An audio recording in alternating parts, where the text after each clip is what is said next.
손전등 불빛이 강가를 훑고 지나갔다. 나는 진흙 속에 엎드린 채 숨을 참았다. 얼굴에는 이틀 전 무대 화장이 아직 남아 있었고 찢어진 공연복이 차가운 바람에 펄럭였다. 28살, 나는 평양에서 가장 인기 있는 가수였다. 무대 위 박수가 감옥처럼 느껴졌을 때 나는 모든 걸 버리고 여기까지 왔다. 평양의 가다를 찾아주셔서 감사합니다. 지금도 많은 탈북자들은 자유를 향해 위험을 감수하고 있습니다. 이들의 이야기가 더 많은 사람에게 전해질 수 있도록 구독과 좋아요로 응원해 주세요. 그럼 이야기 시작합니다. 스포트라이트가 내 얼굴을 비추는 순간 나는 완벽한 미소를 지었다. 평양 대극장은 3,000명의 관객으로 가득 찼고 첫 줄에는 당 간부들이 앉아 있었다. 마이크를 쥔 손에 땀이 맺혔지만 목소리는 떨리지 않았다. 10년을 무대에 섰던 나는 감정을 숨기는 법을 너무 잘 알았다. 노래가 끝나자 우레와 같은 박수가 쏟아졌다. 나는 고개를 숙여 인사했고 관객들은 일어서서 환호했다. 무대 뒤로 물러나는 순간 다리가 후들거렸다. 분장실로 돌아와 문을 닫자 온몸에서 긴장이 풀렸다. 거울 속 내 얼굴은 화장으로 완벽했지만 눈빛은 텅 비어 있었다. 매니저가 노크 없이 문을 열고 들어왔다. 그는 국가보위부 소속이었고 내 스케줄뿐 아니라 내 일상까지 감시하는 사람이었다. 오늘 공연 평가를 전달하러 왔다는 말에 나는 고개를 끄덕였다. 미소 한 번, 손짓 하나까지 모두 보고되고 분석된다는 걸 나는 알았다. 호텔로 돌아와 침대에 누웠지만 잠은 오지 않았다. 창밖으로 평양의 야경이 보였지만 아름답게 느껴지지 않았다. 내게 주어진 특권은 많았다. 외화 상점 출입증, 고급 아파트, 해외 공연 기회. 하지만 그 모든 것이 목줄처럼 느껴졌다. 유명할수록 감시는 더 촘촘했고 한 번의 실수도 용납되지 않았다. 핸드폰이 울렸다. 어머니였다. 해산에 계신 어머니는 내가 평양에서 성공한 걸 자랑스러워했지만 동시에 늘 걱정했다. 통화는 짧았다. 모든 전화는 도청된다는 걸 우리 둘 다 알았기 때문이다. 끊고 나서 핸드폰을 내려놓았을 때 가슴속 깊은 곳에서 무언가 끊어지는 소리가 들렸다. 이대로 살 수 없다는 생각이 처음으로 명확해진 순간이었다. 다음 날 아침 나는 평소처럼 연습실로 향했다. 복도에서 다른 예술인들과 마주쳤고 우리는 서로 인사를 나눴다. 하지만 누구도 진심을 말하지 않았다. 친구라고 생각했던 동료가 나를 고발할 수도 있고 내가 누군가를 고발해야 할 수도 있었다. 신뢰는 사치였고 모든 관계는 거래였다. 연습실 피아노 앞에 앉았을 때 반주자가 조심스럽게 말을 꺼냈다. 최근 한 가수가 사상 문제로 지방으로 추방됐다는 소문이었다. 나는 아무 말도 하지 않았다. 그런 이야기를 듣는 것만으로도 위험했다. 하지만 가슴속에서는 공포가 자라났다. 언제든 내 차례가 될 수 있었다. 그날 저녁 당에서 주최하는 만찬에 참석해야 했다. 고급 요리가 나왔지만 맛을 느낄 수 없었다. 옆자리 간부는 내 다음 공연 일정에 대해 물었고 나는 완벽한 답변을 내놓았다. 식사 내내 나는 로봇처럼 움직였다. 웃고 고개 끄덕이고 충성을 표현했다. 집으로 돌아왔을 때 거울을 보며 생각했다. 이 얼굴이 정말 내 얼굴인지. 한 달 후 내 삶에 균열이 생겼다. 해외 공연을 위해 중국 베이징에 갔을 때였다. 호텔 방에는 당연히 감시 요원이 배치됐고 나는 단 한순간도 혼자가 아니었다. 하지만 공연장 대기실에서 중국인 스태프가 건넨 USB 하나가 모든 걸 바꿨다. 그는 아무 말 없이 내 손에 쥐어줬고 나는 반사적으로 주머니에 넣었다. 심장이 터질 듯 뛰었지만 표정은 평온하게 유지했다. 평양으로 돌아온 후 일주일 동안 그 USB를 만지지 못했다. 발각되면 끝이라는 걸 알았기 때문이다. 어느 날 밤 더 이상 참을 수 없어 노트북에 꽂았다. 손이 떨렸고 식은땀이 등을 타고 흘렀다. 파일이 열렸고 화면에 한국 드라마가 재생됐다. 처음 30분 동안 나는 숨도 제대로 쉬지 못했다. 그 안에서 사람들은 자유롭게 말하고 웃고 사랑했다. 드라마 속 여자 주인공은 내 또래였다. 그녀는 직장을 그만두고 새로운 일을 시작하고 누구의 허락도 받지 않고 자기 인생을 선택했다. 나는 화면을 멍하니 바라봤다. 내게는 없는 것들이었다. 선택, 자유, 그리고 나 자신으로 살 권리. 다음 날부터 나는 매일 밤 그 드라마를 조금씩 봤다. 볼륨은 최소로 줄이고 이어폰을 끼고 커튼을 완전히 닫았다. 한 편이 끝날 때마다 파일을 삭제했다가 다시 복구하는 과정을 반복했다. 발각될까봐 두려웠지만 동시에 그 시간이 유일한 숨통이었다. 그러던 어느 날 공연 후 대기실에서 보이부 요원이 나를 불렀다. 가슴이 철렁 내려앉았다. 그는 최근 내 태도가 달라진 것 같다며 조심스럽게 말을 꺼냈다. 무대 위 표정이 예전 같지 않고 연습 태도도 소극적이라는 보고가 들어왔다는 것이었다. 나는 즉시 부인했다. 최근 컨디션이 좋지 않았을 뿐이라고 더 열심히 하겠다고 말했다. 그는 한동안 나를 지켜보다가 고개를 끄덕였다. 하지만 그의 눈빛은 의심으로 가득했다. 그날 밤 나는 USB를 변기에 버릴까 고민했다. 하지만 손이 움직이지 않았다. 며칠 후 또 다른 사건이 일어났다. 같은 예술단 소속 배우가 갑자기 사라졌다. 공식적으로는 건강 문제로 휴식을 취한다고 했지만 모두 진실을 알았다. 사상 검열에 걸렸다는 것. 그의 빈자리를 보며 나는 온몸이 얼어붙었다. 그날 저녁 나는 거울 앞에 섰다. 화장을 지우고 맨 얼굴을 마주했다. 28살 아직 젊었지만 눈가에는 피로가 쌓여 있었다. 이대로 10년, 20년을 더 살 수 있을까? 무대 위에서 웃고 충성을 노래하고 감시받는 삶을. 대답은 명확했다. 불가능했다. 그날 밤부터 나는 탈출을 생각하기 시작했다. 구체적인 계획은 없었다. 하지만 마음속 깊은 곳에서 결심이 자라나고 있었다. 이 감옥에서 벗어나야 한다고. 진짜 내 목소리로 노래하고 싶다고. 누군가의 허락 없이 내 인생을 살고 싶다고. 5월 중순 내 세계가 완전히 무너지는 순간이 왔다. 아침 6시 보이부 요원 셋이 내 아파트 문을 두드렸다. 나는 잠옷 차림으로 문을 열었고 그들은 영장도 없이 안으로 들어왔다.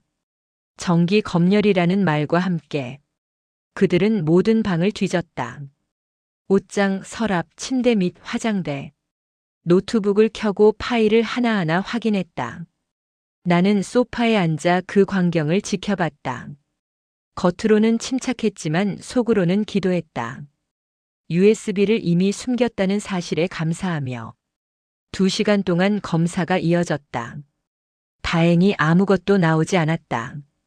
하지만 책임자는 나를 보이부로 동행하라고 했다. 이유를 묻자 그는 몇 가지 확인할 사항이 있다고만 답했다. 차에 타는 순간 나는 다시는 이 아파트로 돌아오지 못할 수도 있다고 생각했다. 보이부 건물은 평양 중심가에 있었지만 안은 어두웠다. 나는 3층 조사실로 안내됐다. 책상 하나와 의자 2개가 전부인 방이었다. 조사관은 40대 남자였고 그는 파일을 펼치며 질문을 시작했다. 최근 왜 공연 태도가 달라졌는지, 베이징에서 누구를 만났는지, 해산에 있는 가족과 무슨 대화를 나눴는지. 질문은 끝없이 이어졌고 나는 하나하나 답변했다. 거짓말을 섞어가며 조심스럽게 말을 골라가며. 3시간이 지났을 때 조사관은 갑자기 말투를 바꿨다. 북한을 떠날 생각을 해본 적 있냐고 물었다. 그 순간 심장이 멎는 것 같았다. 나는 즉시 고개를 저었다. 절대 아니라고 조국보다 소중한 건 없다고 말했다. 하지만 그의 눈빛은 차갑게 나를 훑었다. 결국 오후 4시에 풀려났다. 뚜렷한 증거는 없었기 때문이다. 하지만 조사관은 마지막으로 경고했다. 당은 모든 걸 지켜보고 있으니 조심하라고. 나는 고개를 숙여 인사하고 건물을 나왔다. 밖에는 햇빛이 밝았지만 내 안은 어두웠다. 아파트로 돌아와 문을 잠그고 바닥에 주저앉았다. 온몸이 떨렸다. 이제 시간이 얼마 남지 않았다는 걸 직감했다. 다음 조사에서는 증거를 만들어내서라도 나를 끌고 갈 것이다. 예술인 중 누군가를 본보기로 처벌해야 할 때 나는 완벽한 표적이었다. 그날 밤 나는 결정했다. 탈출하기로. 구체적인 방법도 없었고 도와줄 사람도 없었다. 하지만 여기 남으면 죽는다는 걸 알았다. 물리적으로 죽지 않더라도 내 영혼은 완전히 죽을 것이다. 다음 날부터 나는 조용히 준비를 시작했다. 먼저 돈을 모았다. 공연료와 상금으로 모아둔 달러와 위안화가 있었다. 그리고 해산에 있는 어머니께 전화를 걸었다. 말은 조심스럽게 골랐지만 어머니는 내 목소리에서 무언가를 눈치챘다. 통화 끝에 어머니는 한마디 했다. 내가 선택한 길이라면 지지한다고. 전화를 끊고 한참을 울었다. 어머니를 두고 가야 한다는 사실이 가장 고통스러웠다. 하지만 어머니는 이미 60이 넘었고 긴 여정을 함께할 수 없었다. 그리고 내가 성공하면 언젠가 어머니를 데려올 방법을 찾을 수 있을지도 몰랐다. 브로커를 찾는 건 생각보다 어렵지 않았다. 평양에서도 조용히 입소문으로 연결되는 네트워크가 있었다. 문제는 누구를 믿을 수 있느냐였다. 잘못 접촉하면 바로 보위부에 넘겨질 수 있었다. 나는 오래전부터 알던 무대 스태프에게 조심스럽게 물었다. 그는 놀란 표정으로 나를 봤지만 곧 이해한다는 듯 고개를 끄덕였다. 사흘 후 그는 한 사람의 연락처를 건넸다. 해산 근처에서 활동하는 브로커였다. 첫 통화는 긴장의 연속이었다. 나는 공중전화를 이용했고 통화는 1분을 넘기지 않았다. 브로커는 여자였고 목소리는 차갑고 사무적이었다. 내가 누군지 알고 있다는 투였다. 비용은 $5,000, 성공 보장은 없다고 했다. 일주일 후 나는 평양을 떠나 해산으로 향했다. 공식적으로는 어머니 문병이었다. 보위부에 신고하고 허가를 받고 일정을 제출했다. 모든 절차를 밟았지만 가슴은 불안으로 가득했다. 이게 마지막 기회일 수도 있었다. 해산에 도착한 첫날 밤 브로커를 만났다. 장소는 강 근처 낡은 창고였다. 그녀는 40대 중반으로 보였고 눈빛은 날카로웠다. 우리는 서로를 오래 관찰했다. 신뢰는 없었다. 단지 거래만 있었다. 그녀는 계획을 설명했다. 이틀 후 밤 11시 두만강 상류 지점에서 출발한다. 물이 얕은 구간을 찾았고 중국 쪽에 협력자가 대기한다. 국경 경비는 매주 금요일 밤 교대 시간에 공백이 생긴다고 했다. 나는 고개를 끄덕이며 돈을 건넸다. 그날 밤 어머니 집으로 돌아왔을 때 어머니는 이미 모든 걸 알고 있었다. 우리는 말없이 마주 앉아 있었다. 어머니는 내 손을 잡고 한참을 어루만졌다. 그리고 작은 보따리를 건넸다. 안에는 마른 옥수수와 현금이 들어 있었다. 어머니는 말했다. 살아남아라. 어떻게든 살아남아서 자유롭게 노래하라. 내 목소리를 세상에 들려주라고. 나는 어머니 품에 안겨 울었다. 이것이 마지막 포옹일 수도 있다는 걸 둘 다 알았다. 다음 날 나는 브로커에게 연락해 최종 확인을 받았다. 그녀는 함께 갈 사람이 4명 더 있다고 했다. 모두 여자였고 모두 젊었다. 인원이 많으면 위험하지만 비용을 나눌 수 있었다. 나는 동의했다. 출발 전날 밤 나는 해산 거리를 걸었다. 어릴 적 뛰놀던 골목, 처음 노래를 배운 문화회관, 친구들과 웃던 광장. 모든 게 낯설게 느껴졌다. 이미 나는 이곳 사람이 아니었다. 마음은 이미 국경 너머로 건너가 있었다. 아파트로 돌아와 짐을 쌌다. 최소한만 가져갈 수 있었다. 옷 2벌, 돈, 그리고 어머니가 준 보따리. 평양에서 가져온 무대 사진들은 모두 태웠다. 증거를 남길 수 없었다. 제가 되어 사라지는 내 과거를 보며 나는 새로운 시작을 다짐했다. 마지막 밤 잠은 오지 않았다. 창밖으로 해산의 야경이 보였다. 불빛은 적었지만 그 안에 내 모든 기억이 담겨 있었다. 새벽 4시 나는 침대에서 일어나 옷을 갈아입었다. 검은색 바지와 어두운 점퍼. 브로커가 지시한 복장이었다. 금요일 오후 6시 나는 어머니께 마지막 인사를 했다. 어머니는 울지 않았다. 대신 내 얼굴을 2 손으로 감싸고 이마에 입을 맞췄다. 그리고 돌아서서 부엌으로 들어갔다. 나는 문을 열고 나왔다. 뒤돌아보지 않았다. 돌아보면 무너질 것 같았다. 브로커가 지정한 집합 장소는 강 상류 폐가였다. 해질 무렵 도착했을 때 이미 4명의 여자가 기다리고 있었다. 20에서 30 사이로 보였고 모두 어두운 옷을 입었다. 우리는 서로 이름을 묻지 않았다. 알 필요가 없었다. 브로커가 마지막 지시를 내렸다. 밤 11시 출발, 강까지 40분 도보, 횡단 시간 10분, 중국 쪽까지 2시간 도보. 총 3시간 내에 국경을 완전히 벗어나야 한다고 했다. 순찰은 자정과 새벽 2시 사이 교대한다. 우리의 창은 그 사이 1시간뿐이었다. 짐 검사가 시작됐다. 브로커는 모든 가방을 뒤져 불필요한 물건을 버리게 했다. 한 여자가 가져온 사진첩이 불에 탔고 다른 여자의 화장품이 강물에 던져졌다. 나는 무대 의상 한 벌을 숨겨왔는데 브로커가 발견하고 찢어버렸다. 증거가 될 수 있다는 이유였다. 저녁 9시 우리는 마른 옥수수를 나눠 먹었다. 누구도 말하지 않았다.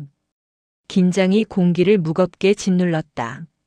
한 여자는 계속 손톱을 물어뜯었고 다른 여자는 기도문을 중얼거렸다. 나는 창밖을 바라보며 심호흡을 반복했다. 10시 브로커가 일어섰다. 출발 시간이었다. 우리는 일렬로 늘어서서 폐가를 나섰다. 밤은 칠흑같이 어두웠고 별빛만이 희미하게 길을 비췄다. 브로커가 앞장섰고 나는 3번째 순서였다. 발소리를 최대한 죽이며 걸었다. 산길은 험했다. 돌부리에 발이 걸렸고 나뭇가지가 얼굴을 핥히었다. 누군가 작게 신음했지만 브로커가 손짓으로 침묵을 명령했다. 40분이 영원처럼 느껴졌다. 땀이 등을 타고 흘렀고 심장은 귀가 먹먹할 정도로 뛰었다. 강이 보이기 시작했다. 두만강. 어둠 속에서도 물소리가 들렸다. 브로커가 손을 들어 멈추라는 신호를 보냈다. 우리는 나무 뒤에 숨어 강 주변을 관찰했다. 순찰대가 보이지 않았다. 브로커가 시계를 확인했다. 11시 30분. 정확히 계획대로였다. 브로커가 앞으로 나아갔고 우리는 그 뒤를 따랐다. 강둑에 다다랐을 때 물은 생각보다 빠르게 흐르고 있었다. 브로커는 가장 얕은 지점을 찾아 표시했다. 그리고 한 명씩 건너라고 지시했다. 첫 번째 여자가 물에 발을 담갔다. 바로 그때였다. 멀리서 손전등 불빛이 보였다. 순찰대였다. 브로커가 낮게 외쳤다. 엎드려. 우리는 즉시 바닥에 붙었다. 차가운 흙이 뺨에 닿았고 나는 숨을 참았다. 손전등 불빛이 점점 가까워졌다. 발소리가 들렸다. 2명, 아니 3명. 손전등 불빛이 우리 머리 위를 지나갔다. 나는 눈을 감고 땅에 완전히 붙었다. 옆에 있던 여자의 떨리는 숨소리가 들렸다. 순찰대는 강둑을 따라 천천히 움직였다. 그들의 대화 소리가 바람에 실려왔다. 오늘 밤은 조용하다는 말, 빨리 교대하고 싶다는 투덜거림. 3분이 지났다. 아니 5분이었을까? 시간 감각이 사라졌다. 손전등 불빛이 멀어지고 발소리가 희미해졌다. 하지만 브로커는 움직이지 말라는 손짓을 계속했다. 우리는 10분을 더 기다렸다. 진흙이 옷 안으로 스며들었고 차가움이 뼈 속까지 파고들었다. 브로커가 천천히 고개를 들었다. 주변을 살피고 안전하다는 신호를 보냈다. 우리는 조심스럽게 일어났다. 온몸이 뻣뻣했고 무릎이 후들거렸다. 하지만 머뭇거릴 시간이 없었다. 브로커는 다시 강을 가리켰다. 지금 아니면 기회가 없다고. 첫 번째 여자가 물에 들어갔다.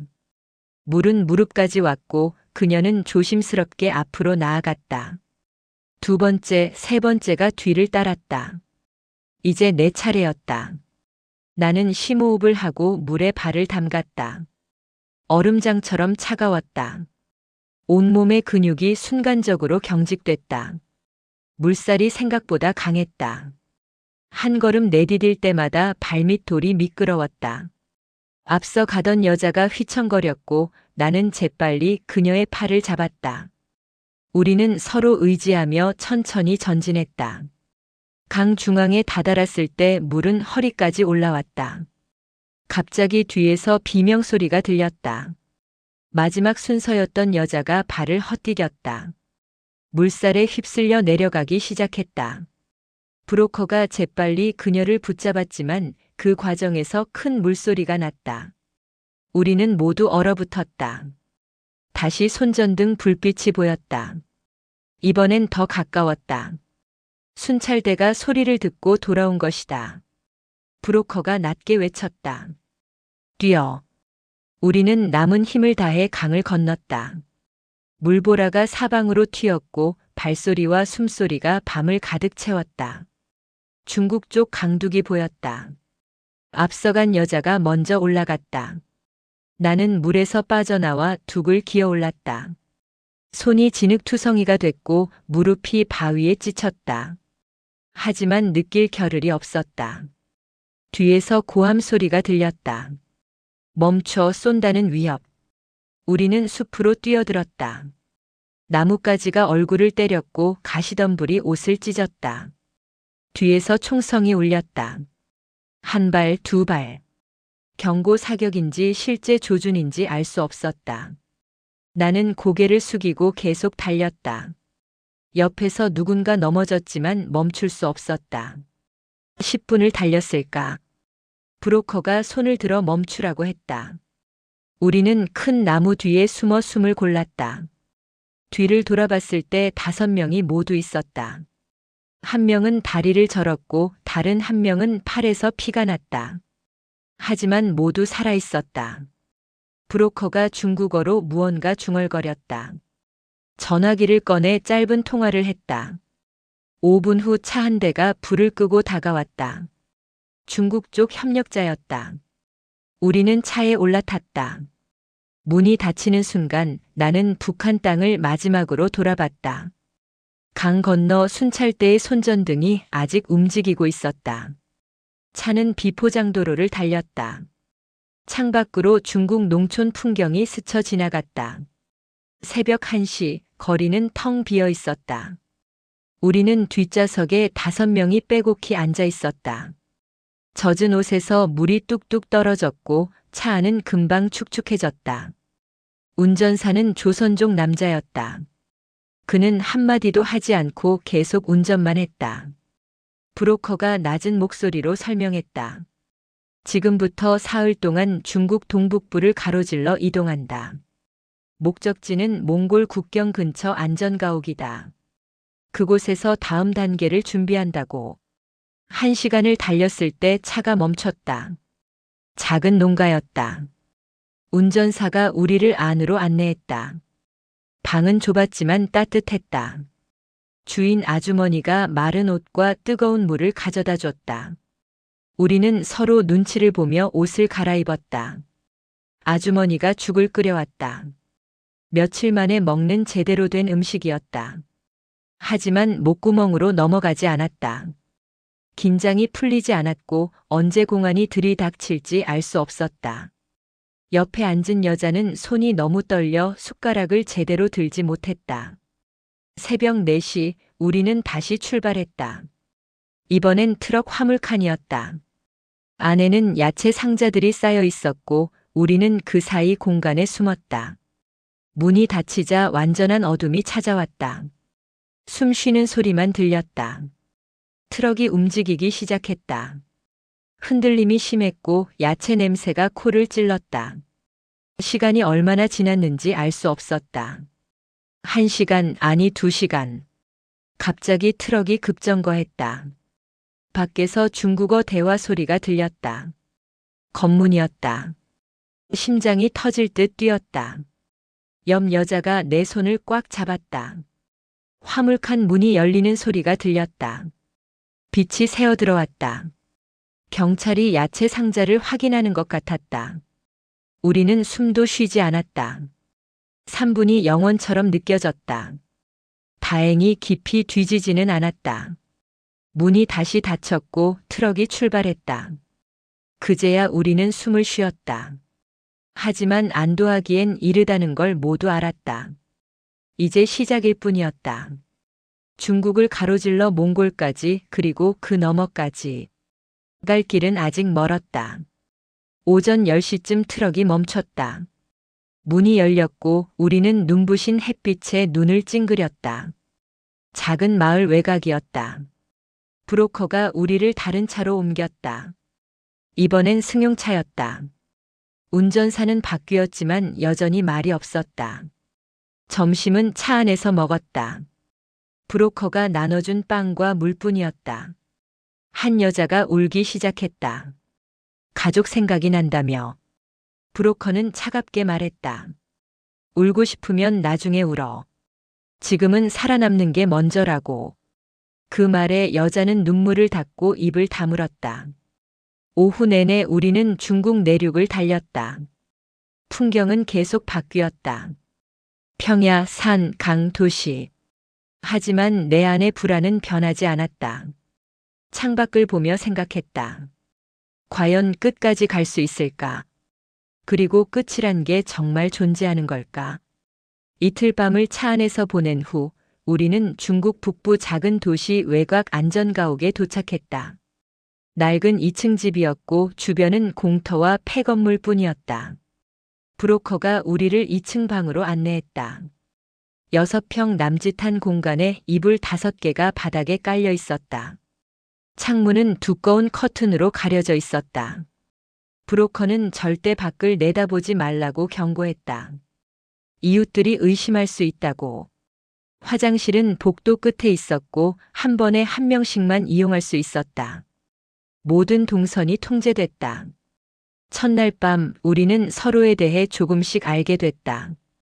가장 어린 여자는 22이었고 함경북도 출신이었다.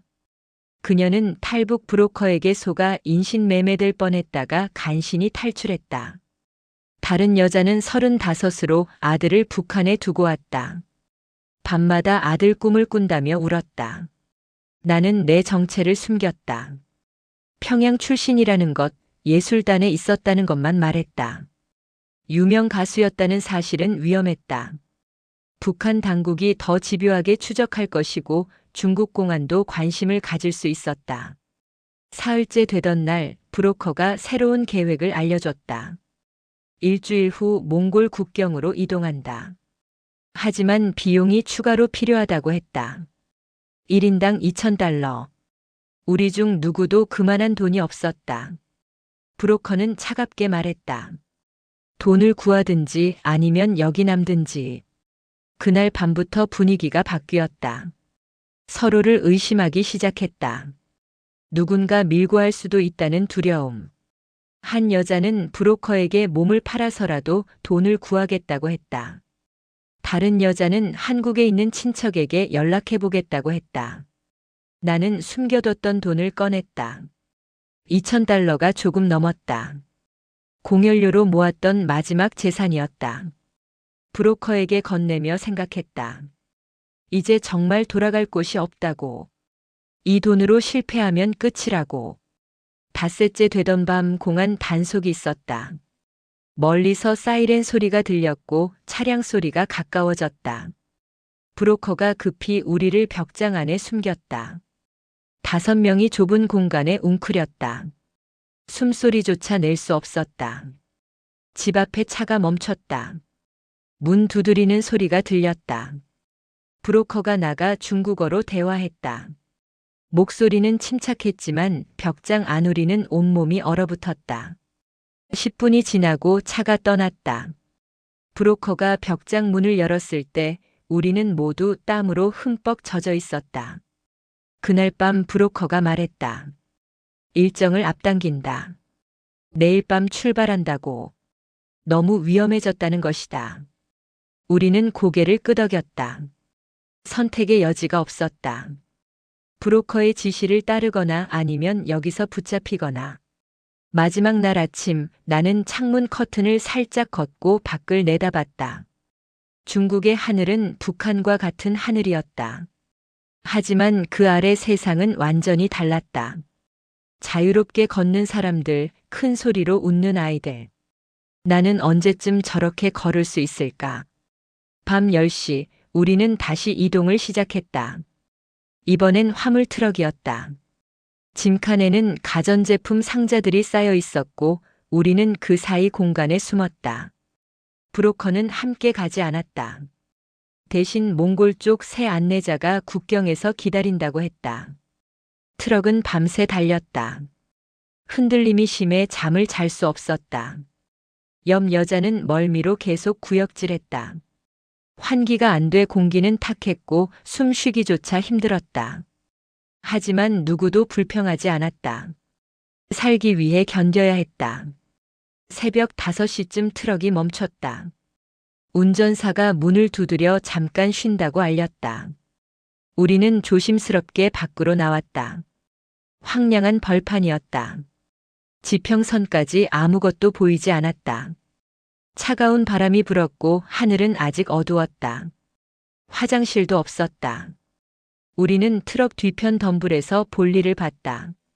차가운 새벽 공기가 뼈속까지 파고들었다.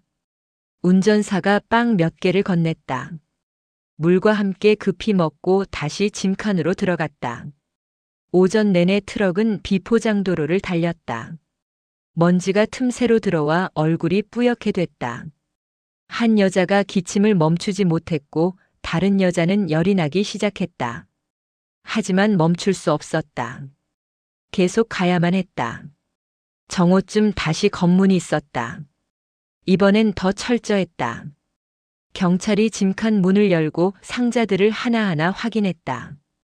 우리는 가장 안쪽 구석에 숨어 숨을 죽였다. 경찰의 발소리가 점점 가까워졌다. 손전등 불빛이 상자 사이를 비췄다. 바로 그때 운전사가 큰 소리로 뭔가 말했다. 경찰과 실랑이가 벌어졌다. 목소리가 높아졌다. 우리는 최악을 각오했다. 하지만 잠시 후 돈 세는 소리가 들렸다. 뇌물이었다. 문이 닫혔고 트럭이 다시 출발했다. 오후 늦게 트럭이 완전히 멈췄다. 운전사가 여기까지라고 했다. 문을 열자 눈앞에 사막이 펼쳐져 있었다. 몽골 국경 근처였다. 운전사는 저 멀리 언덕을 가리켰다. 저기서 사람이 기다린다고. 우리는 트럭에서 내려 걷기 시작했다. 5명이 일렬로 말없이. 사막의 모래는 부드러웠지만 걷기 힘들었다. 한 걸음마다 발이 푹푹 빠졌다. 해가 기울고 있었고 그림자가 길게 늘어났다. 1시간을 걸었을까? 언덕 너머에서 지프 한 대가 나타났다. 몽골 안내자였다. 그는 러시아어와 중국어를 섞어 말했다. 우리를 차에 태우고 국경 마을로 향했다. 창밖으로 끝없는 초원이 펼쳐졌다. 북한도 중국도 아닌 완전히 다른 세상이었다. 마을에 도착했을 때는 이미 밤이었다. 작은 게르 안으로 안내됐다. 안은 따뜻했고 양고기 냄새가 났다. 몽골 가족이 우리를 맞아줬다. 말은 통하지 않았지만 그들의 눈빛은 따뜻했다. 처음으로 안전하다는 느낌이 들었다. 게르에서의 첫 아침은 평화로웠다. 양털 이불 속은 따뜻했고 밖에서는 양들의 울음소리가 들렸다. 몽골 아주머니가 수태차와 보르츠를 가져왔다. 짠맛이 강했지만 배고픔에는 아무 맛이나 좋았다. 우리는 이틀 동안 이곳에 머물렀다. 몸을 회복하고 다음 여정을 준비하는 시간이었다. 몽골 가족은 친절했다. 그들도 탈북자를 도운 경험이 여러 번 있다고 했다. 돈을 받지만 동시에 인간적인 연민도 있었다. 낮에는 게르 밖을 조금씩 걸었다. 초원은 끝이 없어 보였다. 하늘은 높고 푸르렀다. 북한에서는 느껴본 적 없는 광활함이었다. 한 여자가 말했다. 여기서 살면 안 될까? 모두 웃었지만 눈빛은 진지했다. 안내자가 다음 계획을 설명했다. 사흘 후 울란바토르로 이동한다. 거기서 한국 대사관에 도움을 요청한다. 하지만 그 과정도 쉽지 않다고 했다. 몽골 경찰에 걸리면 중국으로 추방될 수 있고 중국에서는 북한으로 송환된다. 둘째 날 밤 우리는 모닥불 앞에 둘러앉았다. 누군가 노래를 부르자고 했다. 나는 머뭇거렸다. 오래전 무대에서 불렀던 노래들이 떠올랐다. 하지만 이제 그 노래들은 내 노래가 아니었다. 대신 어릴 적 어머니가 불러주던 자장가를 불렀다. 내 목소리가 초원에 퍼졌다. 다른 여자들이 하나둘 눈물을 흘렸다. 우리는 모두 무언가를 두고 왔다. 가족, 친구, 고향, 그리고 우리 자신의 일부. 노래가 끝나고 한참 동안 아무도 말하지 않았다. 그저 불꽃을 바라보며 각자의 슬픔을 삼켰다.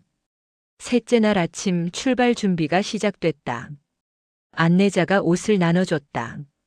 몽골 사람처럼 보이기 위한 전통 의상이었다. 우리는 서로를 보며 어색하게 웃었다. 낯선 옷, 낯선 땅 하지만 이제 익숙해져야 했다. 정오에 차가 왔다. 이번엔 비교적 깨끗한 승용차였다. 울란바토르까지 8시간 거리라고 했다. 몽골 가족이 배웅을 나왔다. 아주머니는 내 손을 꽉 잡고 몽골어로 무언가 말했다. 통역을 통해 전해진 말은 이것이었다. 행운을 빈다고. 차는 초원을 가로질러 달렸다. 창밖 풍경은 단조로웠지만 아름다웠다. 끝없는 들판, 가끔 보이는 게르, 말을 탄 유목민. 나는 창에 이마를 대고 생각했다.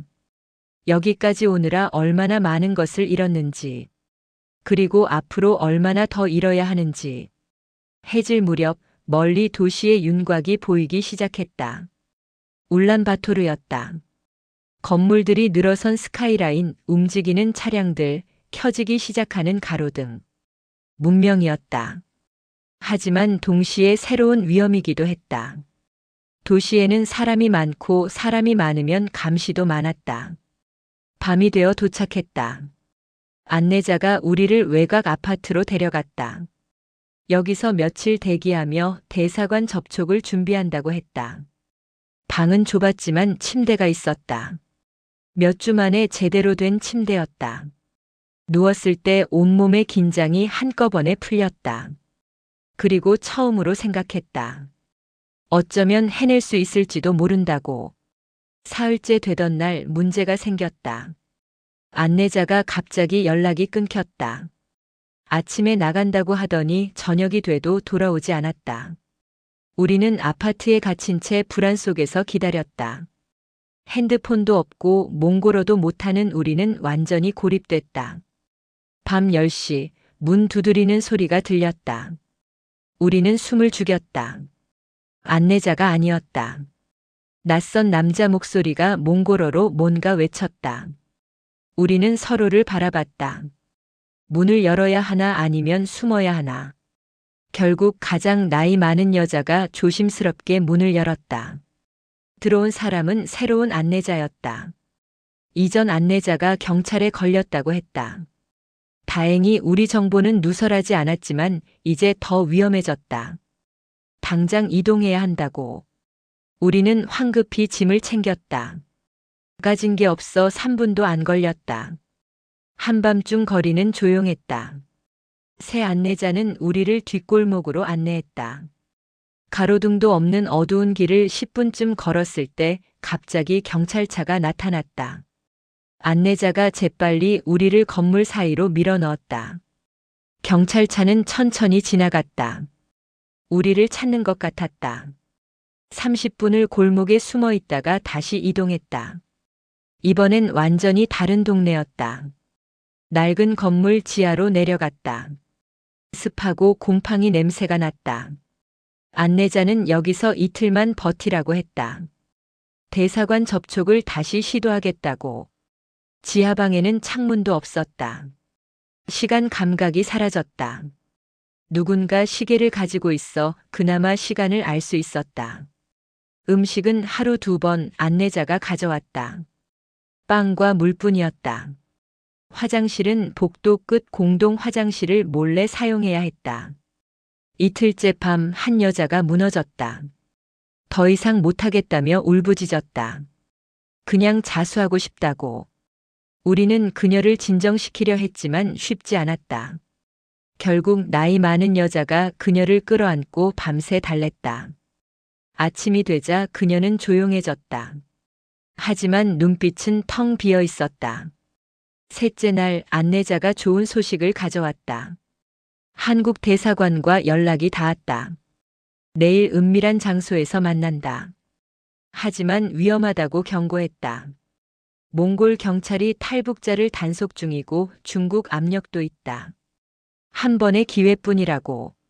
그날 밤 우리는 거의 잠을 자지 못했다. 내일이면 한국 사람을 만난다.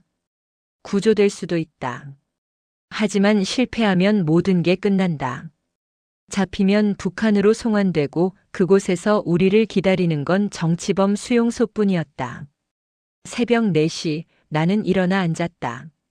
다른 여자들도 잠들지 못하고 있었다. 우리는 서로를 바라봤다. 말은 하지 않았지만 눈빛으로 교감했다. 여기까지 함께 왔다. 마지막까지 함께 가자. 해가 뜨기 시작했다. 운명의 날이 밝았다. 정오 안내자가 우리를 차에 태웠다. 목적지는 울란바토르 북쪽 외곽 창고였다. 사람들 눈에 띄지 않는 곳이었다. 차로 40분을 달렸고 내내 뒤를 확인했다. 미행은 없었다. 창고에 도착했을 때 이미 2명의 한국인이 기다리고 있었다. 한 명은 30대 남자, 다른 한 명은 50대 여자였다. 대사관 직원이라고 소개했다. 그들은 우리를 보자 안도의 표정을 지었다. 무사하다는 게 중요하다고. 신원 확인이 시작됐다. 출신지, 탈북 경로, 가족관계. 하나하나 질문하고 기록했다. 나는 평양 출신이라고 밝혔고 예술단 소속이었다고 했다. 직원은 눈을 크게 떴다. 유명 가수였느냐고 물었다. 나는 고개를 끄덕였다. 그 순간 분위기가 바뀌었다. 직원은 조심스럽게 말했다. 내 케이스는 특별하다고. 북한 당국이 집요하게 추적할 것이고 언론 관심도 클 것이다. 안전을 위해 신원을 숨기고 이동해야 한다고. 나는 이미 각오했다고 답했다. 다른 여자들도 인터뷰를 마쳤다. 모두 탈북 사유가 인정됐다. 직원은 이제 태국으로 이동한다고 설명했다. 몽골에서 직접 한국으로 가는 건 위험하다. 태국을 거쳐 합법적으로 입국하는 게 안전하다고. 하지만 문제가 있었다. 비용이었다. 몽골에서 태국까지 비행기 표, 태국 체류 비용, 한국행 항공권. 1인당 3,000달러가 필요했다. 우리 중 누구도 그만한 돈이 없었다. 직원은 대사관에서 일부 지원할 수 있지만 전액은 어렵다고 했다. 가장 어린 여자가 울기 시작했다. 여기까지 왔는데 돈 때문에 막힐 수 있다는 현실이 견딜 수 없었다. 나는 내게 남은 돈을 꺼냈다. 500달러뿐이었다. 다른 여자들도 가진 돈을 모았다. 합쳐도 2,000달러가 안 됐다. 직원이 잠시 밖으로 나가 전화 통화를 했다. 10분 후 돌아와 말했다. 특별히 대사관과 NGO에서 지원하기로 했다. 우리는 감사하다는 말을 반복했다.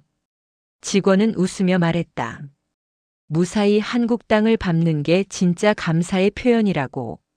다음 절차가 설명됐다.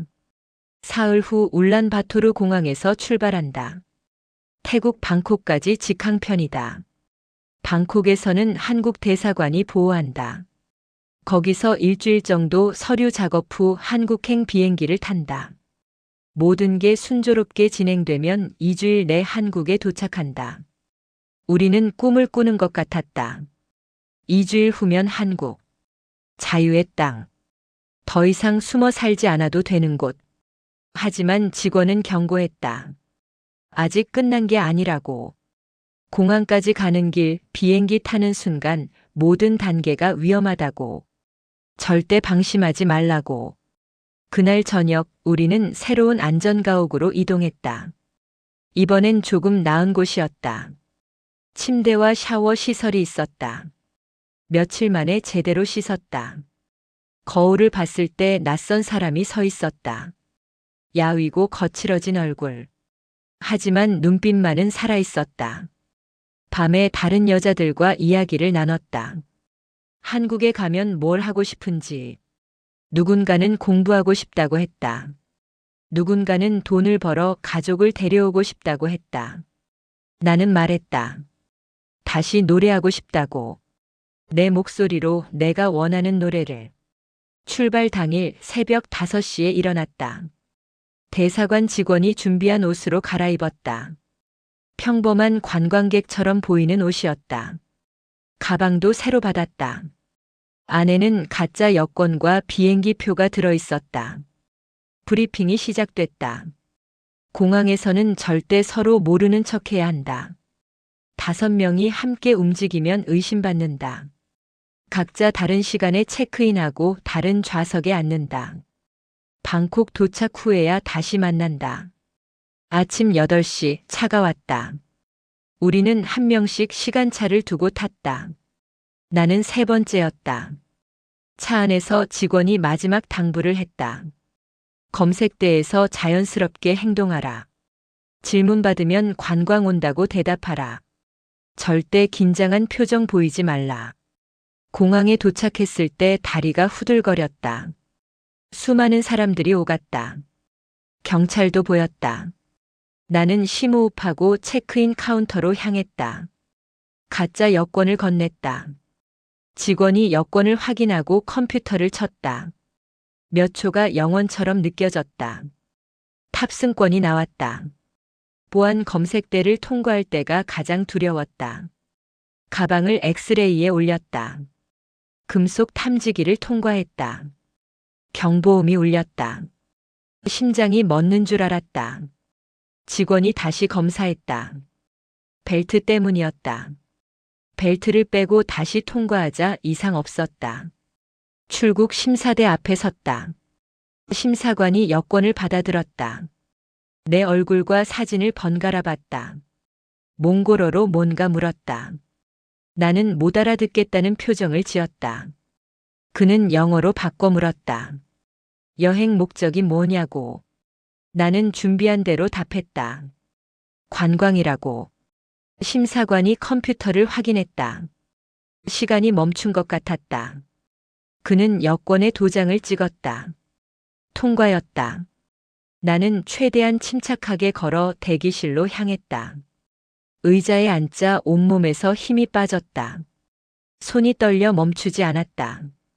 멀리서 다른 여자들이 보였다. 그들도 무사히 통과한 것 같았다. 하지만 우리는 서로 모른 척했다. 1시간을 기다렸다. 탑승 안내가 나왔다. 일어서서 게이트로 향했다. 비행기가 보였다. 저걸 타면 태국이다. 좌석에 앉았다. 창가 자리였다. 다른 승객들이 하나둘 탔다. 승무원이 안전벨트를 확인했다. 기장 안내방송이 나왔다. 비행기가 움직이기 시작했다. 활주로로 향했다. 속도가 붙었다. 그리고 떴다. 창밖으로 울란바토르가 멀어졌다. 초원이 보였다. 우리가 걸었던 그 끝없는 땅. 구름 위로 올라가자 아무것도 보이지 않았다. 나는 눈을 감았다. 눈물이 흘렀다. 살았다. 정말로 살았다. 방콕 공항에 내렸을 때 열기가 확 밀려왔다. 몽골의 차가운 공기와는 완전히 달랐다. 습하고 무더웠다.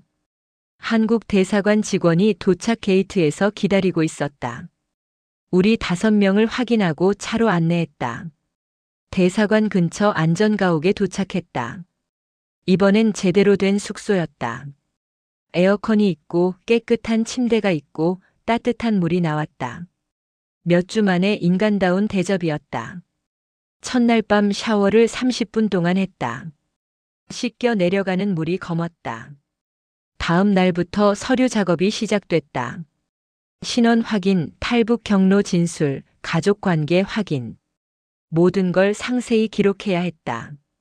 하루 6시간씩 인터뷰가 이어졌다. 힘들었지만 필요한 과정이었다.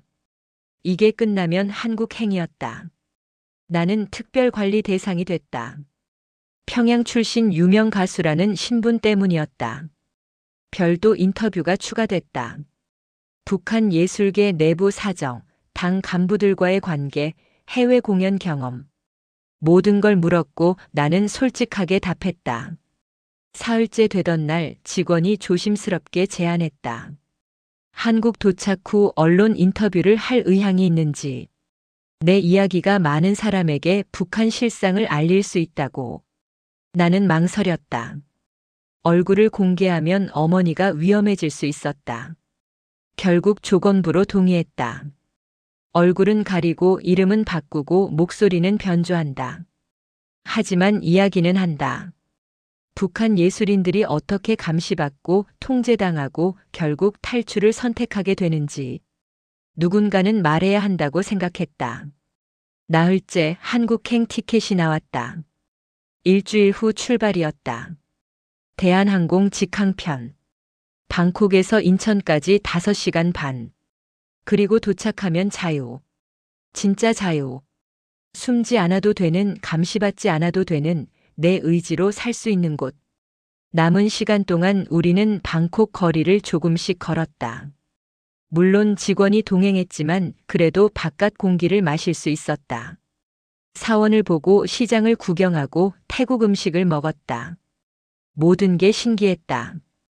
자유롭게 걷는 사람들, 큰 소리로 웃는 아이들.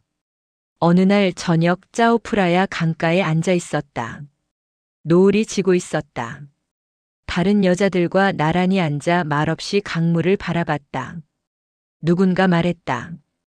꿈만 같다고. 정말 한국에 가는 거 맞냐고. 나는 고개를 끄덕였다. 곧 갈 거라고. 마지막 날 밤 잠이 오지 않았다. 내일이면 비행기를 탄다. 그리고 한국에 도착한다. 새로운 삶이 시작된다. 두렵기도 하고 설레기도 했다. 북한에서의 삶, 탈출의 여정, 모든 게 머릿속을 스쳤다. 어머니 얼굴이 떠올랐다. 미안하다고 그리고 고맙다고 속으로 말했다. 비행기는 정확히 오전 9시에 인천공항에 착륙했다. 바퀴가 활주로에 닿는 순간 기내에 박수가 터졌다.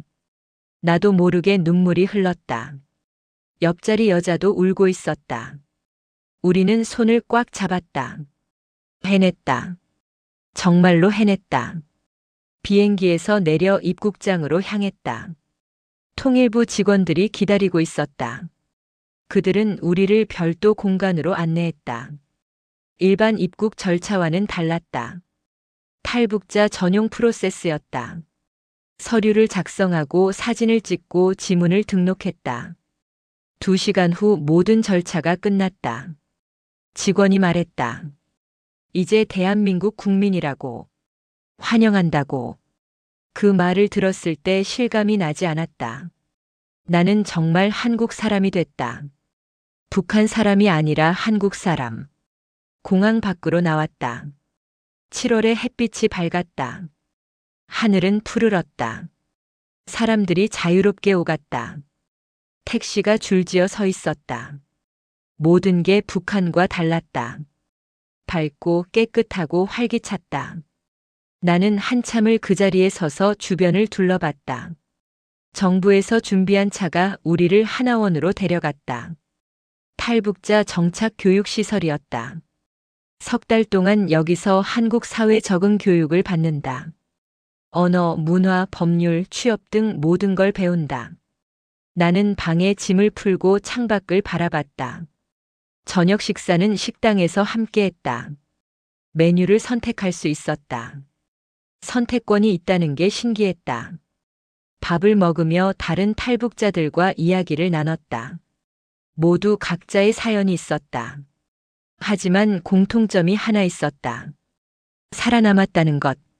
첫날 밤 침대에 누웠다. 부드러운 이불, 따뜻한 방, 안전한 공간. 몇 달 만에 편안하게 잠들 수 있었다. 하지만 눈을 감자 모든 기억이 되살아났다. 두만강, 순찰대, 중국 도주, 몽골 사막, 방콕 거리. 그리고 함께했던 사람들. 다음 날 아침 교육이 시작됐다. 한국어 수업이었다. 같은 언어지만 억양과 표현이 달랐다. 북한 말투를 고쳐야 한다고 했다. 적응하기 위해서 나는 열심히 따라했다. 새로운 삶을 위해 배워야 했다. 일주일 후 심리 상담이 시작됐다.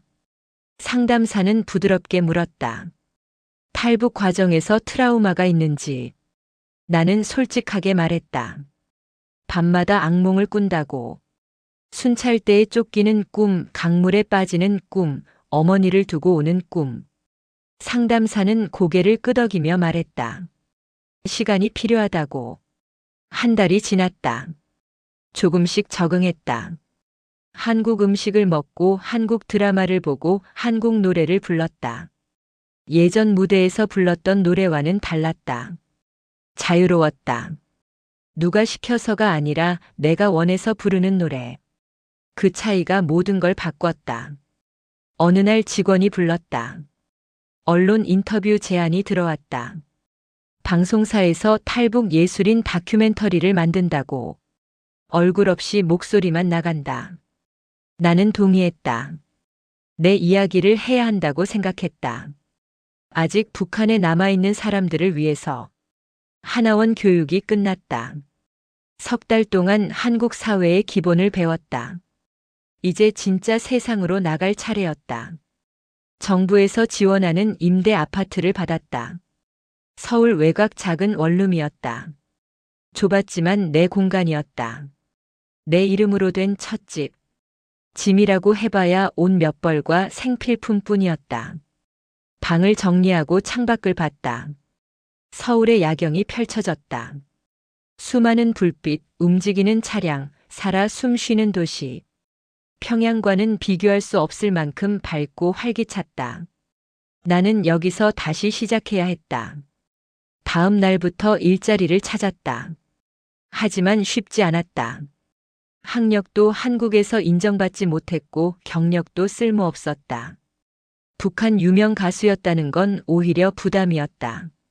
신원을 숨겨야 했기 때문에 이력서에 쓸 수도 없었다. 한 달을 구직했다. 마트, 식당, 공장. 여러 곳에 지원했지만 번번이 떨어졌다. 면접에서 말투 때문에 걸렸다.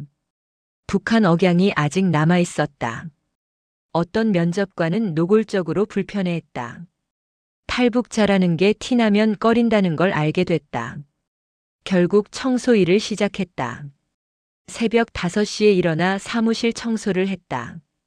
힘들었지만 돈을 벌었다. 최저임금이었지만 내 돈이었다. 처음으로 월급을 받았을 때 손이 떨렸다. 통장에 찍힌 숫자를 보며 울었다. 이게 자유구나. 틈틈이 도서관에 갔다. 한국 사회를 더 배우고 싶었다. 책을 읽고 인터넷을 배우고 세상을 공부했다. 북한에서는 금지됐던 모든 것을 접했다. 자유주의, 민주주의, 인권. 새로운 개념들이 내 세계를 넓혔다. 석 달 후 작은 변화가 있었다. 탈북자 지원 단체에서 연락이 왔다. 음악 재능이 있다고 들었다며 합창단을 제안했다. 탈북자들로 구성된 합창단이었다. 급여는 적었지만 다시 노래할 수 있었다. 첫 연습날 15명의 탈북자를 만났다. 나이도 출신도 달랐지만 공통점이 있었다. 모두 북한을 떠나왔다는 것. 노래를 통해 자신의 이야기를 하고 싶다는 것. 우리는 금방 친해졌다. 연습을 시작했다. 처음엔 어색했다. 오래 무대를 떠나 있었기 때문이다. 하지만 목소리를 내는 순간 모든 게 돌아왔다. 음정, 박자, 감정. 몸이 기억하고 있었다. 지휘자는 놀란 표정으로 나를 봤다. 전문가였냐고 물었다. 나는 조심스럽게 대답했다. 북한에서 조금 배웠다고. 지휘자는 더 묻지 않았다. 하지만 그날부터 나는 파트 리더가 됐다. 다른 단원들을 이끌고 화음을 맞추고 무대를 준비했다. 오랜만에 내가 할 수 있는 일을 하는 기분이었다. 첫 공연은 작은 교회에서였다. 관객은 100명 정도였다. 긴장했지만 무대에 오르자 모든 게 자연스러웠다. 노래가 시작됐다. 우리는 북한을 떠나온 사람들의 이야기를 노래했다. 고향에 대한 그리움, 자유를 향한 갈망, 새로운 삶에 대한 희망. 노래가 끝났을 때 박수가 터졌다. 어떤 사람은 울고 있었다. 공연 후 한 할머니가 다가와 내 손을 잡았다. 자신도 6.25 때 피난 왔다며 우리의 노래가 그때를 떠올리게 했다고. 나는 할머니를 꼭 껴안았다. 탈북 1년 후 드디어 언론 인터뷰가 성사됐다. 주요 방송사 다큐멘터리였다. 북한 예술계 내부를 다루는 프로그램이었다. 나는 익명으로 출연하기로 했다. 얼굴은 실루엣으로, 목소리는 변조로. 촬영 전날 밤 잠을 이루지 못했다. 무엇을 말해야 할까? 어디까지 공개해야 할까? 어머니는 괜찮을까? 수많은 생각이 머릿속을 맴돌았다. 하지만 결심은 확고했다. 말해야 한다. 누군가는 진실을 전해야 한다. 스튜디오에 도착했다. 스태프들이 분주하게 움직였다. 나는 스크린 뒤 의자에 앉았다. 조명이 켜지고 카메라가 돌아갔다. 진행자가 부드럽게 질문을 시작했다. 언제 탈북을 결심했는지, 왜 떠나기로 했는지. 나는 천천히 이야기를 풀어놨다. 평양 무대 위의 화려함 뒤에 숨겨진 감시와 통제. 예술인이라는 특권 속의 공포. 한 번의 실수도 용납되지 않는 살. 그리고 USB 하나가 모든 걸 바꾼 순간. 진행자는 경청했고 때때로 고개를 끄덕였다. 탈출 과정을 이야기할 때가 가장 힘들었다. 두만강을 건널 때의 공포, 중국에서의 도주, 몽골 사막, 태국까지의 여정. 말하면서 그때의 감정이 되살아났다.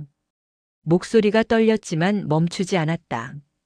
이건 나만의 이야기가 아니었다. 수많은 탈북자의 이야기였다. 한국 정착 이야기도 했다. 차별과 편견, 낮은 임금, 북한 억양 때문에 겪는 어려움. 하지만 동시에 희망도 말했다. 자유롭게 말할 수 있는 것, 선택할 수 있는 것, 꿈꿀 수 있는 것. 북한에서는 상상할 수 없던 것들. 촬영이 끝났을 때 3시간이 지나 있었다. 진행자가 고맙다고 말했다. 용기 있는 증언이라고. 나는 고개를 저었다. 용기가 아니라 책임이라고. 살아남은 사람의 책임이라고. 방송은 한 달 후 나갔다. 반응은 뜨거웠다. 많은 사람이 충격받았다. 북한 예술인들이 그런 삶을 산다는 걸 몰랐다고. SNS에는 응원 메시지가 쏟아졌다. 하지만 동시에 비난도 있었다. 거짓말이라는 댓글, 북한을 비방한다는 공격. 그중 가장 힘든 건 북한 당국의 반응이었다. 그들은 공식 성명을 냈다. 배신자라고, 거짓 선동자라고. 그리고 내 이름을 특정했다. 비록 얼굴은 공개 안 했지만 그들은 알아냈다. 평양에서 사라진 가수가 누군지, 통일부에서 연락이 왔다. 어머니 소식이었다. 해산에서 사라졌다고. 연행됐을 가능성이 크다고. 그 말을 들었을 때 무너졌다. 내가 어머니를 위험에 빠뜨렸다. 내 선택이 어머니를 희생시켰다. 며칠 동안 아무것도 할 수 없었다. 방에만 틀어박혀 울었다. 합창단 연습도 빠졌다. 밥도 먹지 않았다. 이게 옳은 일이었을까? 침묵했어야 했을까? 후회와 죄책감이 나를 짓눌렀다. 일주일 후 한 탈북자 활동가가 찾아왔다. 그는 조용히 내 옆에 앉아 말했다. 어머니는 당신이 말하길 원했을 거라고. 침묵하는 게 어머니를 지키는 길이 아니라고. 진실을 말하는 게 진짜 효도라고. 그 말이 나를 다시 일으켜 세웠다. 어머니는 강한 분이었다. 내 선택을 지지했던 분이었다. 나는 어머니를 위해서라도 계속 말해야 했다. 북한의 진실을, 탈북자들의 삶을, 아직 그곳에 남은 사람들의 고통을. 인터뷰 이후 나는 더 적극적으로 활동하기 시작했다. 합창단뿐 아니라 솔로 공연도 준비했다. 탈북자 이야기를 담은 노래를 직접 만들었다. 작사, 작곡, 편곡. 모든 걸 혼자 했다. 평양에서 배운 기술이 여기서 빛을 발했다. 첫 솔로 공연은 작은 라이브 카페였다. 관객은 50명 정도였다. 긴장했지만 무대에 오르자 익숙했다. 마이크를 잡고 첫 곡을 시작했다. 제목은 두만강을 건너며였다. 내 경험을 그대로 담은 노래였다. 노래하는 동안 눈을 감았다. 그날 밤이 떠올랐다. 차가운 강물, 순찰대의 손전등, 함께했던 여자들 총성. 모든 감정을 목소리에 담았다. 노래가 끝났을 때 장내는 조용했다. 그리고 천천히 박수가 시작됐다. 누군가 일어섰고 모두가 따라 일어났다. 공연 후 한 여자가 다가왔다. 그녀도 탈북자였다. 내 노래를 듣고 울었다고. 자신의 이야기 같았다고. 우리는 한참을 이야기했다. 그날 밤 나는 깨달았다. 노래가 단순한 예술이 아니라는 것을. 연결이고 치유이고 증언이라는 것을. 점점 공연 요청이 늘었다. 대학교, NGO 행사, 인권 포럼. 어디든 불러주면 갔다. 돈이 목적이 아니었다. 이야기를 전하는 게 목적이었다. 무대 위에서 나는 진짜 자유를 느꼈다. 내 목소리로, 내 이야기를, 내가 원하는 방식으로. 여름에 큰 기회가 왔다. 서울 시내 공연장에서 단독 콘서트를 한다. 300석 규모였다. 생애 첫 진짜 콘서트였다. 평양에서는 당이 시키는 노래만 불렀다. 하지만 이번엔 달랐다. 내가 만든 노래, 내가 하고 싶은 이야기. 준비 기간 2달 동안 미친 듯이 연습했다. 새 곡도 만들었다. 어머니께 자유의 무게, 우리는 살아남았다. 각 곡마다 의미를 담았다. 무대 연출도 신경 썼다. 영상, 조명, 의상. 모든 게 메시지의 일부였다. 콘서트 당일 공연장은 만석이었다. 탈북자들, 인권활동가들, 일반 시민들. 모두가 내 이야기를 들으러 왔다.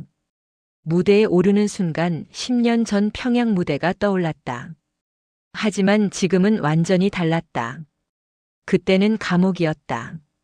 지금은 자유였다. 첫 곡을 시작했다. 목소리가 울려 퍼졌다. 관객들이 귀 기울였다. 나는 노래 사이사이 이야기를 했다. 탈북의 이유, 여정의 고통, 정착의 어려움. 그리고 포기하지 않는 희망. 3시간 동안 무대와 객석이 하나가 됐다. 마지막 곡은 다시 부르는 자유였다. 앙코르 요청에 불렀다. 객석 모두가 일어나 함께 불렀다. 탈북자들은 울었고 일반 관객들도 울었다. 노래가 끝났을 때 우레 같은 박수가 쏟아졌다. 나는 무대에 서서 모든 얼굴을 바라봤다. 공연 후 백스테이지에서 수많은 사람을 만났다. 감사하다고, 감동받았다고, 응원한다고. 한 할머니는 내 손을 잡고 말했다. 어머니도 자랑스러워할 거라고. 그 말에 다시 눈물이 났다. 어머니, 어디 계실까? 살아계실까? 콘서트 후 8개월이 지났다. 나는 계속 공연하고 노래 만들고 이야기를 전했다. 그러던 어느 날 통일부에서 연락이 왔다. 어머니에 대한 소식이 있다고. 심장이 멎는 줄 알았다. 좋은 소식일까, 나쁜 소식일까? 사무실로 달려갔다. 담당자는 조심스럽게 말했다. 어머니가 살아계신다고. 정치범 수용소에 수감됐다가 최근 석방됐다고. 건강이 많이 안 좋지만 해산 집으로 돌아갔다고. 소식통을 통해 확인된 정보라고.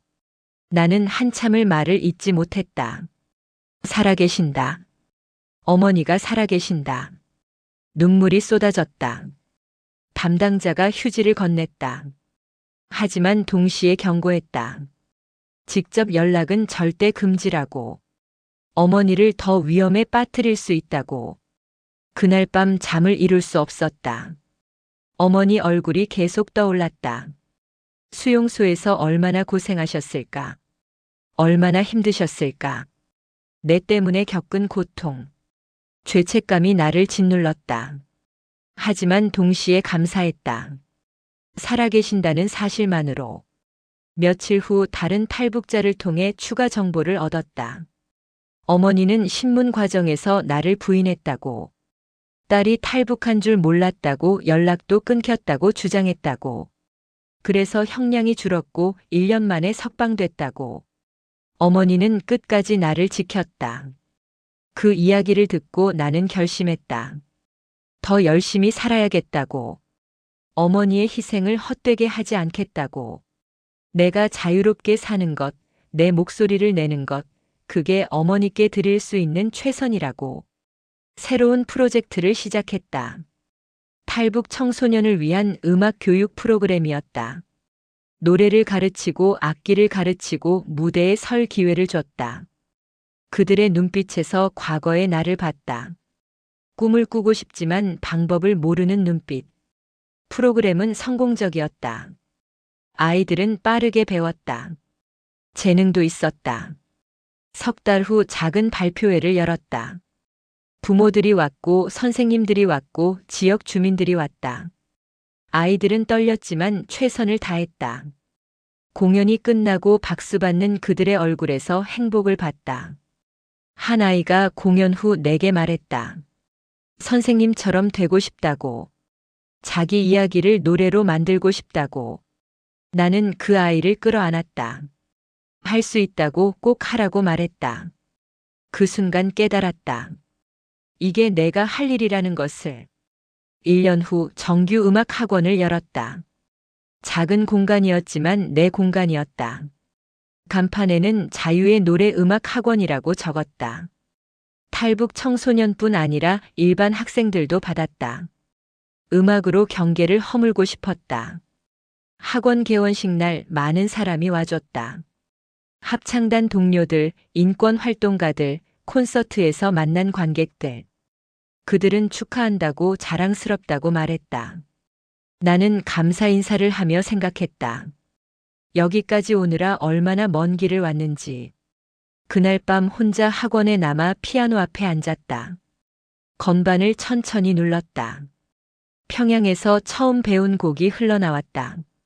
하지만 지금 연주는 그때와 달랐다. 자유로웠다. 누가 시켜서가 아니라 내가 원해서 치는 피아노.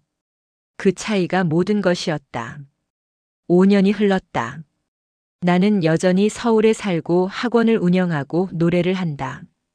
탈북자에서 정착민으로, 생존자에서 교육자로, 침묵하는 피해자에서 말하는 증인으로 변했다. 학원은 성장했다. 학생이 50명이 됐다.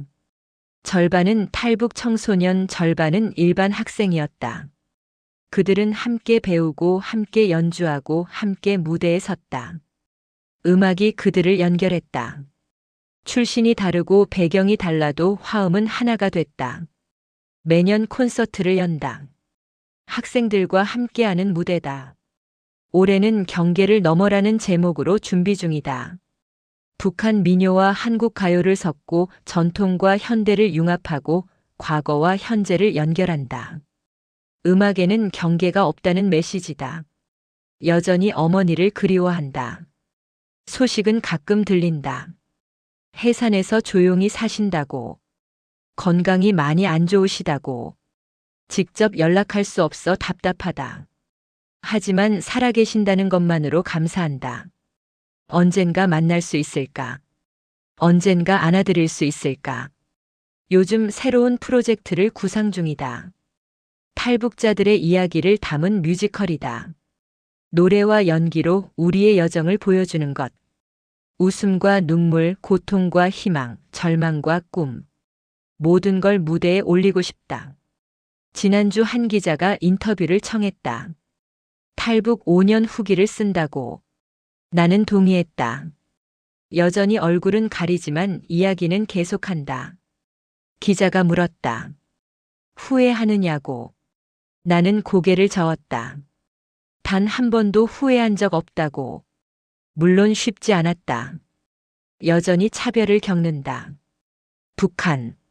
억양이 남아있고 학력이 인정받지 못하고 편견에 부딪힌다. 하지만 비교할 수 없다. 북한에서의 감옥 같은 삶과는 여기서는 최소한 선택할 수 있다.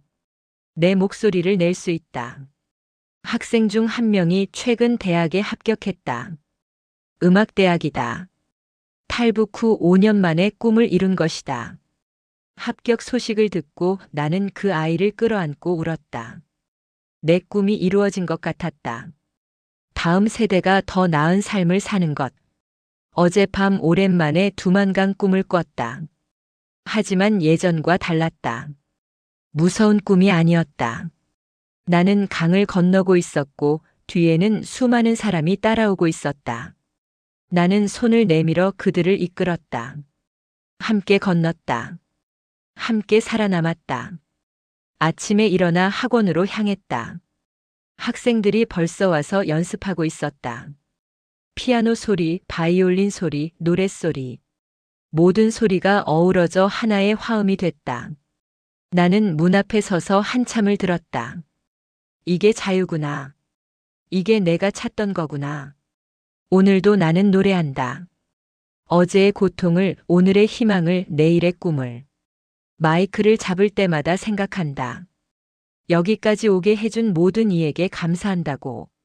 두만강을 함께 건넌 여자들에게, 길을 안내해준 안내자들에게, 그리고 무엇보다 나를 믿어준 어머니께. 28배 시작한 여정은 이제 33세 현실이 됐다. 길은 험했지만 후회는 없다. 앞으로도 계속 걸어갈 것이다. 노래하며 가르치며 이야기하며. 이게 살아남은 자의 책임이고 자유를 얻은 자의 의무다. 오늘도 해가 뜬다. 서울의 아침은 밝다. 나는 학생들을 맞을 준비를 한다. 새로운 하루가 시작된다. 자유로운 하루가.